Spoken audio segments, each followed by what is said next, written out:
Good morning to all. Please subscribe the channel and press the bell icon for more video updates. Today is 24th December of 2020 and it's a Thursday today. चलिए आज analysis शुरू करने से पहले कुछ questions पूछ लेते हैं, आप उनका जवाब कमेंट सेक्शन में दें। जैसे पहला क्वेश्चन आता है, काजीरंगा नेशनल पार्क किस स्टेट में सिचुएटेड है? काजीरंगा नेशनल पार्क किस जगह पे सिचुएटेड है, किस स्टेट पे है? स्टेट का नाम आपको बताना है, स्टेट का नाम, कौन सी स्टेट में है काजीरंगा नेशनल पार्क। दूसरा क्वेश्चन आता है, WHO कब फॉर्म किया गया था? WHO कब फॉर्म किया गया था ये आपको बताना है कि कब फॉर्म किया गया था, इसके बारे में आपको बताना है कि ईयर कौन से ईयर में शुरू हुआ था। WHO को यूनाइटेड नेशन ने क्या कहते हैं इस्टेब्लिश किया था, वर्ल्ड हेल्थ ऐसे ऑर्गेनाइजेशन को। तो हम ये दोनों क्वेश्चंस का जवाब आप कमेंट सेक्शन में दें। साथ ही साथ एनालिसिस से रिलेटेड कोई डाउट हो वो भी आप कमेंट सेक्शन में पूछ सकते हैं। चलिए आज की एनालिसिस शुरू करते हैं। एनालिसिस शुरू करने से पहले आप हमारे टेलीग्राम चैनल को भी सब्सक्राइब कर सकते हैं। क्वेश्चन आर 247 या इस लोगों के साथ क्या कहते हैं चैनल को सब्सक्राइब कर दीजिए, या तो डिस्क्रिप्शन पर लिंक दिया होगा या तो कमेंट पे क्या कहते हैं भी लिंक पिन है, तो वहाँ से भी आप क्लिक करके डायरेक्ट हो जाएंगे टेलीग्राम में। और यहाँ पे एक ज्वाइन ऑप्शन आता है, ज्वाइन, तो आप इसको ज्वाइन करके आप इसे ज्वाइन कर सकते हैं हमारे टेलीग्राम चैनल को, जहाँ पर आपको सारे PDF नोट्स मिल जाते हैं। जो हम लोग एनालिसिस करेंगे वो सारे के सारे PDF नोट्स आपको यहाँ पे मिल जाएंगे। साथ ही साथ आपको कोई पॉइंट लेना हो तो यहाँ पे क्या कहते हैं जो ट्रिपल डॉट आप देख रहे होंगे, इसको क्लिक करके आप जैसे ही क्लिक करेंगे ये सर्च ऑप्शन आता है। आप सर्च ऑप्शन पे क्लिक करके आप कुछ भी सर्च कर सकते हैं, कोई भी टॉपिक आपको यहाँ पे उसके बारे में इंफॉर्मेशन मिल जाएगी, क्या कहते हैं उसके डिटेल्ड एक्सप्लेनेशन आपको यहाँ पे मिल जाएगा। तो आप इसको सर्च पे क्लिक करके भी आप इंफॉर्मेशन पा सकते हैं। तो क्या कहते हैं चलिए देखते हैं आज की एनालिसिस को। पहली न्यूज़ देखते हैं हम लोग। आज की पहली न्यूज आती, Samyukt Kisan Morcha reject government offer to resume talks. कि जो संयुक्त किसान मोर्चा है उसने रिजेक्ट किया है, कहते हैं जो गवर्नमेंट का ऑफर था कि बात करने का, उसको पूरी तरह से उन लोगों ने रिजेक्ट किया है, संयुक्त किसान मोर्चा ने। इसमें बात की गई, आउटपुट से it wants withdrawal of anti farmer law. जो एंटी फार्मर लॉ है उसके विड्रॉल के लिए वो लोग पूरी तरह से तैयार हैं कि उसको विड्रॉ किया जाए, जो 3 लॉज लाए हैं, और उसके अलावा कोई उनका गवर्नमेंट का ऑफर वो लोग एक्सेप्ट नहीं करेंगे। And not changes to them, और उसमें कोई भी चेंजमेंट की उन्हें नहीं है, उसको हटाया ही जाए, उसको विड्रॉ ही किया जाए, ऐसा उनका कहना है। तो इस न्यूज़ में पूरे में यही बात की गई है कि जो संयुक्त किसान मोर्चा है, जो एक जॉइंट फ्रंट है जो फार्मर यूनियन का, इस वक्त जो प्रोटेस्ट चल रहा है उसमें, तो उसमें यही बात की गई है कि वो लोग प्रोटेस्ट के लिए कह रहे हैं कि सिर्फ विड्रॉ मांगेंगे, कोई अमेंडमेंट नहीं चाहते उन लॉज में, वो चाहते हैं कि उन्हें विड्रॉ कर लिया जाए गवर्नमेंट के द्वारा। तो उसमें यही न्यूज़ बात की गई है। इसमें एक सेक्शन है, खाप लीड्स एजिटेशन इन हरियाणा। की जो खाप्स हैं, जो वहाँ के लोग हैं, हरियाणा के लोग, तो the farmers agitation in Punjab is primarily led by farmer unions. उसी तरह खाप्स जो एक कम्युनिटी ऑर्गेनाइजेशन है जो रिप्रेजेंट करता है एक क्लैन या ग्रुप ऑफ रिलेटेड क्लैंस को, वो क्या कहते हैं मूवमेंट कर रहा है हरियाणा में। इसी प्रोटेस्ट को खाप्स जो कम्युनिटी है उसने हरियाणा में शुरू किया है इस प्रोटेस्ट को। तो प्रोटेस्ट जो फार्मर्स का है उसको सपोर्ट करने के खाप्स लोगों ने भी सपोर्ट किया है। तो खाप्स हरियाणा में प्रोटेस्ट कर रहे हैं, तो देखना है कि क्या रिजल्ट आता है, कितना जल्दी रिजल्ट आता है, और क्या होता है, अमेंडमेंट होता है कि विड्रॉल होता है। तो अब देखना है गवर्नमेंट किस तरह से इसको रिजॉल्व करने के लिए कोशिश करती है। चलिए अगली न्यूज़ देखते हैं। अगली न्यूज़ आती है, Cairn energy wins arbitration award, will consider all option India. कि इंडिया कहना है वो सारे ऑप्शंस को क्या कहते हैं कंसीडर करेगा। इसमें कहा गया है कि इंडिया को ऑर्डर किया गया है, जो उनको मिला था return up to $1.4 billion to Cairn energy PLC जो यूके है कि उनको, after an international arbitration overturn tax demanded retrospectively an award the government indicated it में चैलेंज की। इसमें वही बात की गई कि कैरन एनर्जी जो PLC है यूके की उसको मिला है। तो क्या कहते हैं अब देखना है आर्बिट्रेशन अवार्ड मिलने के बाद क्या कहते हैं इंडिया को ऑर्डर किया गया कि $1.4 बिलियन जो है वो रिटर्न किए जाए। तो उसमें यही बात की गई है। अब देखना है कि क्या रिजल्ट आता है इसका, किस तरह से इसको ओवरकम किया जाता है, किस तरह से क्या कहते हैं इंडियन गवर्नमेंट वर्क करती है इसके लिए, देखना है। चलिए अगली न्यूज़ देखते हैं। अगली न्यूज़ आती है, cabinet not for 100% FDI in DTS service. की कैबिनेट ने अप्रूव किया है 100% foreign direct investment DTS service में, डायरेक्ट टू होम सर्विसेज में। इसमें वही बात की गई है कि यूनियन कैबिनेट ने अप्रूव किया 100% foreign direct investment FDI, direct to home service DTS services में। उन्होंने एक्सटेंशन भी किया है लाइसेंस पीरियड का 10 साल से 20 साल, और एक रिड्यूस लाइसेंस फी को भी रिड्यूस किया गया है। इसमें बात की गई कि जो minister for information and broadcasting है प्रकाश जावड़ेकर, उन्होंने जो कॉमर्स मिनिस्ट्री है उन्होंने पहले ही बोल दिया कि 100% एफडीआई होगा डीटीएच सेक्टर में। पहले जो क्या कहते हैं एफडीआई लिमिटेड था 49%, लेकिन अब कहा जा रहा है कि 100% foreign direct investment DTH service में लिया जाएगा। तो इस न्यूज़ में यही बात की गई है। चलिए अगली न्यूज़ देखते हैं। अगली न्यूज़ आती है changes to SC scholarship scheme gets government approval, कि जो शेड्यूल कास्ट होते हैं उनकी स्कॉलरशिप स्कीम के लिए कुछ चेंजेस आए और उसको गवर्नमेंट का अप्रूवल भी मिल चुका है। इसका एम है टू इनेबल 4 करोड़ स्टूडेंट जो है उनको एक्सेस करना हायर एजुकेशन के लिए, कि वो हायर एजुकेशन कर सकें, इसके लिए ये चेंजेस आए हैं। तो इसमें बात की गई जो कैबिनेट कमेटी है ऑन इकोनॉमिक अफेयर्स, उसने वेडनेसडे को अप्रूव किए चेंजेस को, जो पोस्ट मैट्रिक स्कॉलरशिप स्कीम होती है स्टूडेंट्स के लिए शेड्यूल कास्ट, उसमें न्यू फंडिंग पैटर्न लाया गया 60-40 का, जिसमें 60 सेंटर और 40 स्टेट का, जिससे जो एससी के शेड्यूल कास्ट स्टूडेंट्स होते हैं उनको एक तरह से बूस्टअप मिल सके कि वो हायर एजुकेशन के लिए जा सकें अगर उनको स्कॉलरशिप मिलती है तो। इसमें एम वही है कि इनेबलिंग 4 करोड़ स्टूडेंट जो है access higher education over the next 5 years, की अगले 5 साल में कहते हैं हायर एजुकेशन स्टूडेंट्स, ये 4 करोड़ स्टूडेंट्स जो हैं शेड्यूल्ड कास्ट के वो एक्सेस कर सके हायर एजुकेशन इन 5 साल, आने वाले 5 सालों में। चलिए अगली न्यूज़ देखते हैं। अगली न्यूज़ आती है Tamil Nadu government gives go head for jallikattu, कि every bull tamer will have to get tested, कि तमिलनाडु गवर्नमेंट ने क्या कहते हैं अप्रूवल दे दिया है जलीकट्टू, क्या कहते हैं, और क्या कहते हैं कहा गया जितने भी बुल टैमर होंगे उनको पहले टेस्ट कराया जाएगा, उसके बाद ही क्या कहते हैं ये स्पोर्ट्स हो पाएगा।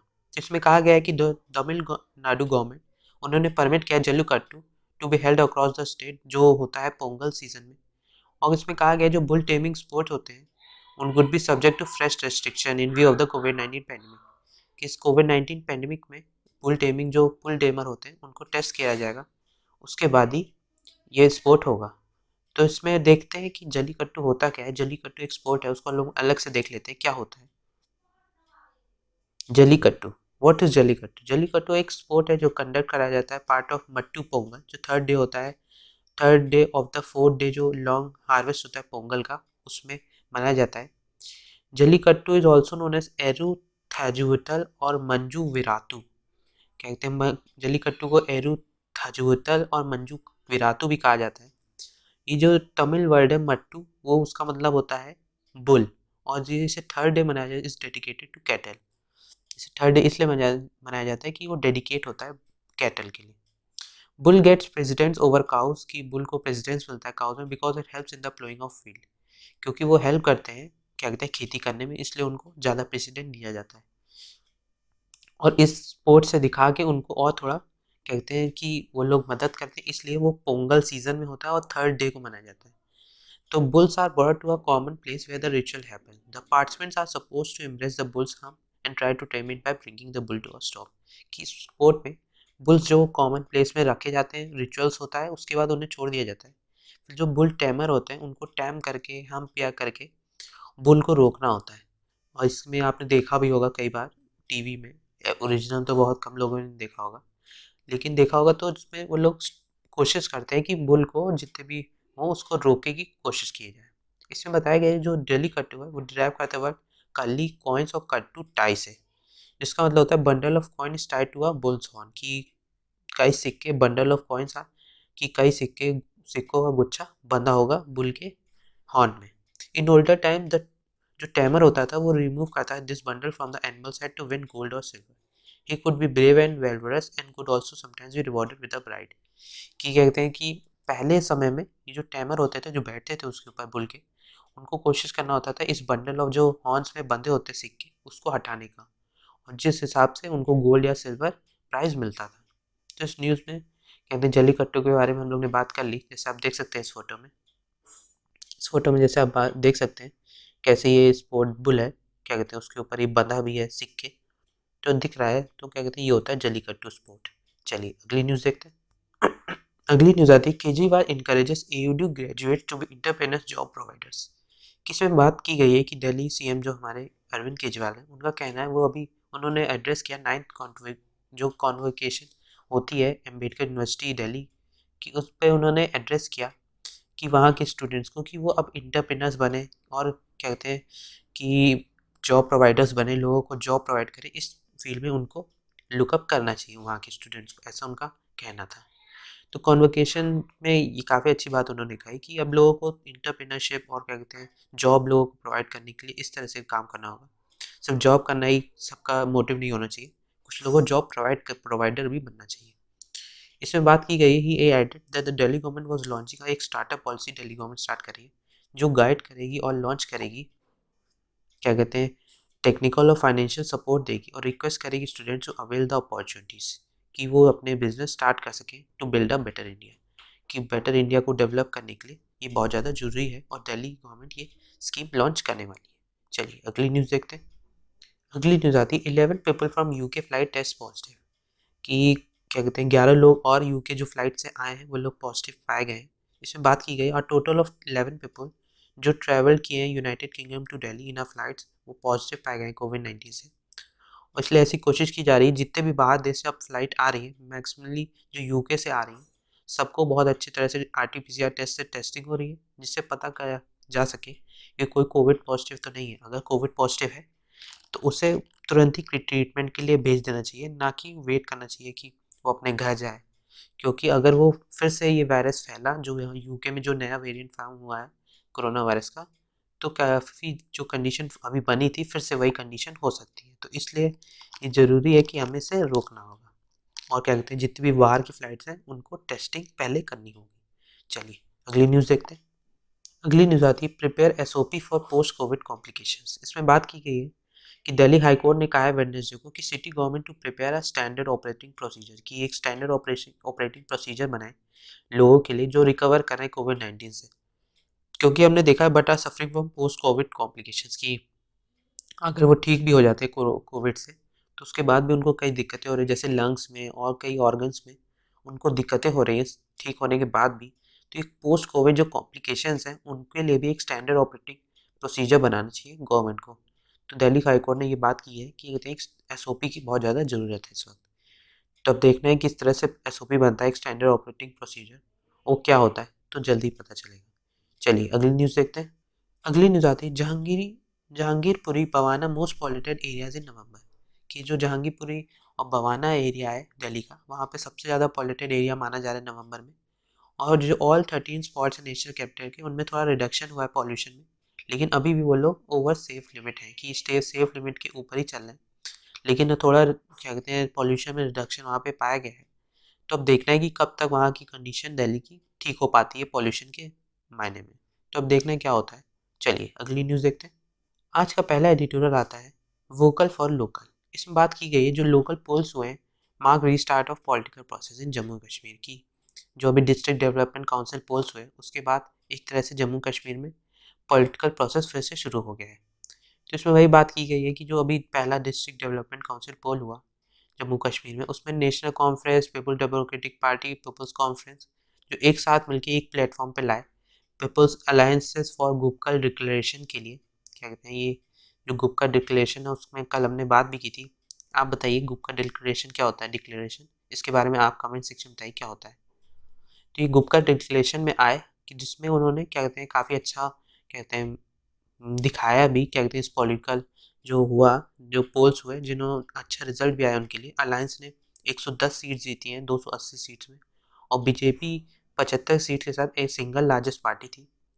और ऐसा माना गया कि इसमें जो माना जा रहा है कि जो गुपकर अलायंस में जितने भी कांग्रेस विद द कांग्रेस उसके चेयरमैन बनेंगे 12 से 13 डिस्ट्रिक्ट के चेयरमैन बन सकते हैं आउट ऑफ 20 और बीजेपी और लीड करेगी विद 5 to 6। और 50 ऐसे लोग भी थे जिन्होंने कई डिस्ट्रिक्ट्स में जीता है तो ऐसा माना जा रहा है कि वो बीजेपी को फेवर कर सकते हैं या अलायंस को। तो देखना है क्या होता है। तो इस पूरी न्यूज़ में यही बात की गई जो पॉलिटिकल प्रोसेस शुरू हुआ है डिस्ट्रिक्ट डेवलपमेंट काउंसिल पोल्स के बाद जम्मू कश्मीर में तो कंडीशन और ज़्यादा सुधर सकती है वहाँ के पॉलिटिकल प्रोसेस की। चलिए अगली न्यूज़ देखते हैं। अगला एडिटोरियल आता है free fair and safe as the election motto. कि जो ऐसा हम लोग देखा है कि इसमें बात की गई है फ्री फेयर और एक सेफ जो कंडीशन होती है किसी भी इलेक्शन मोटो की उसके बारे में इसमें बात की गई है कि हमने देखा है polls in the pandemic needs to be rescued from the virus so as to have not just one series of balloting but democracy itself. इसमें बात की गई है कि इस पैंडेमिक में जो इलेक्शंस होते हैं उनको पूरी तरह से वायरस से बचा के रखना चाहिए तभी हम इस कंडीशन को रोक पाएंगे कि वायरस भी नहीं फैल पाएगा और डेमोक्रेसी भी रह पाएगी। तो इसमें बात की गई जैसे एसेंस ऑफ डेमोक्रेसी का, जैसे हमने देखा कि पैंडेमिक के में जो इलेक्शंस हुए वो कई बाहर के देशों में भी इलेक्शंस हो रहे हैं, तो वहाँ की जैसे वोटिंग हुई वैसे हम लोग इंडिया में भी कर सकते हैं। तो पूरे में फ्री फेयर और सेफ इलेक्शन की बात की गई है कि एक तरह से मोटो यही होना चाहिए किसी भी इलेक्शन मोटो का, कि कोई भी फिर क्या कहते हैं हर कोई सेफ रह सके और एक तरह से फेयर इलेक्शन हो सके और डेमोक्रेसी पूरे इंडिया में रह सके। तो इस पूरे एडिटोरियल में इलेक्शन मोटो के बारे में बात की गई है कि कैसे कोरोना वायरस बाकी कंट्रीज में इलेक्शन करवाया है। तो पूरे एडिटोरियल में आप पढ़ सकते हैं एक बार। चलिए अगली न्यूज़ देखते हैं। अगली न्यूज़ आती है close watch on visitors from UK, कि इसमें बात की गई कि सैंपल्स लिए जा रहे हैं जो पॉजिटिव आए कोविड-19 से। जितने भी लोग यूके फ्लाइट से आए हैं सबको टेस्टिंग हो रही है। हर जगह राजेश भूषण जो यूनियन हेल्थ सेक्रेटरी उन्होंने रिवाइव किया है स्टेटस ऑफ पैसेंजर जितने भी यूके से इंडिया आ रहे हैं और जो पॉजिटिव पाए गए हैं, जैसे स्टेट्स में महाराष्ट्र, कर्नाटका, तेलंगाना, तमिलनाडु, वेस्ट बंगाल, गोवा, पंजाब, गुजरात, केरला, और जितना भी स्टेट का रिस्पॉन्स है, मेजर्स है, वो meeting held through video conferencing के द्वारा हुआ है और सबकी टेस्टिंग हो रही है जितने भी यूके फ्लाइट से लोग आ रहे हैं।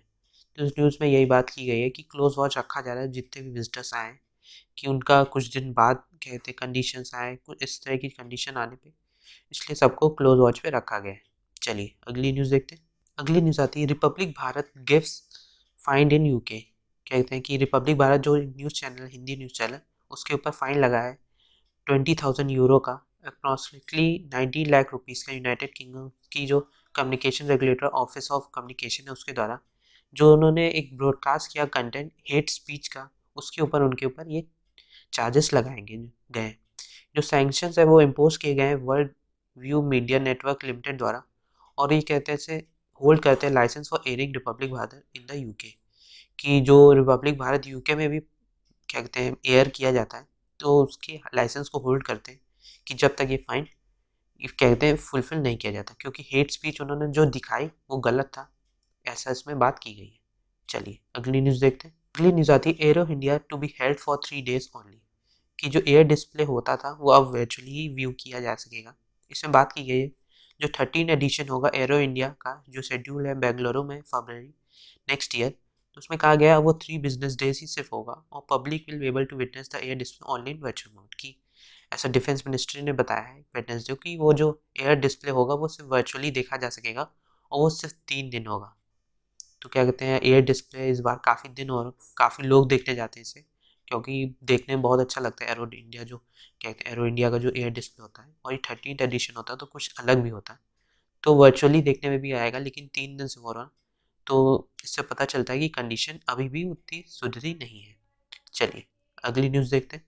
अगली न्यूज़ आती है UK strain unlikely to affect efficiency of vaccine, कि इसमें कहा गया है कि जो यूके में नया जो स्ट्रेन फाइंड हुआ है कोरोना का, वो कहा जा रहा है कि अनलाइकली वो अफेक्ट कर सकता है वैक्सीन की एफिशिएंसी को। तो इसमें यही बात की गई है कि साइंटिस्ट ने भी वार्न किया अगेंस्ट मोर म्यूटेशंस की, और म्यूटेशंस हो सकते हैं ऐसे इसमें बात की गई है। तो देखना है क्या रिजल्ट आता है, वैक्सीनेशन भी वहाँ पे हो रहा है और नया वेरिएंट भी फाउंड हुआ है, तो किस तरह से यूके के क्या कहते हैं यूके के लोग उससे हैंडल करते हैं, तो देखने की बात होगी। चलिए अगली न्यूज़ देखते हैं।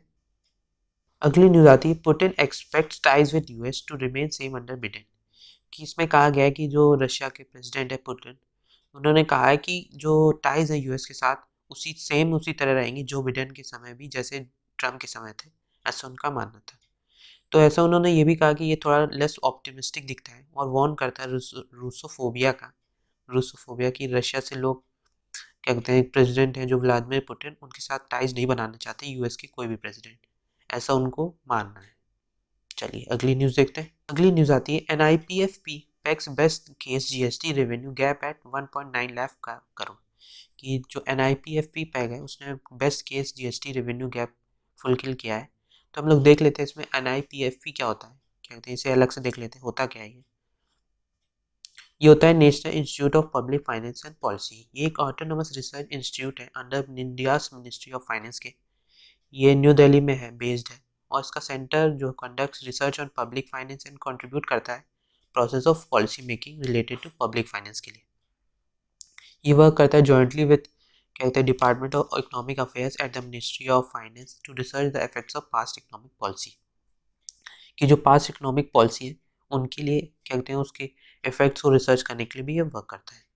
NIFPFP is overseen by over governing board comprising a chairman, इसमें होता है रिप्रेजेंटेटिव्स होते हैं ministry of finance, planning commission of India और रिजर्व बैंक ऑफ इंडिया के। तो कहते हैं ये एक तरह से एक ऑटोनोमस रिसर्च इंस्टीट्यूट है NIFPFP, national institute of public finance and policy. चलिए आज के लिए इतना ही। Thank you very much. अगर आपने चैनल को सब्सक्राइब नहीं किया तो चैनल को सब्सक्राइब कर दें और लाइक बटन जरूर दबा दें। Thank you very much.